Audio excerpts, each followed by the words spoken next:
সকালে পাঁপড় করেছিলাম, এখন ওটা ভাজবো, হয়ে গেছে আমার। আর এই যে আমার মেয়ে পয়লা বৈশাখের জামা পরেছে, দেখো কেমন হয়েছে কমেন্ট করে জানিও গেঞ্জিটা। আমার এখনও ভালো করে শুকায়নি পাঁপড়টা, তো মেয়ে বললো একটু ভেজে দিতে, তো ভেজে দিই।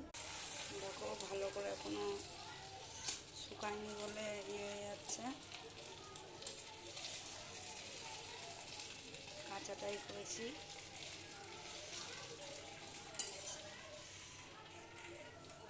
এই যে পাঁপড় করা হয়ে গেছে, তো খেয়ে দেখ নরম হয়েছে কি। এই যে বন্ধুরা আমার পাঁপড় দেখো উল্টে দিয়েছি, শুকিয়ে গিয়েছে।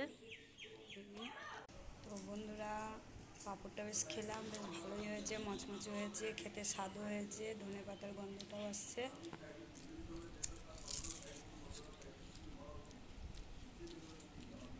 ভালো নরম হয়েছে, তো তোমরা করবা, দেখবা খেতে টেস্টি হবে। আমার মেয়ে খাচ্ছে, আমার মেয়ের বলছে খুব সুন্দর হয়েছে।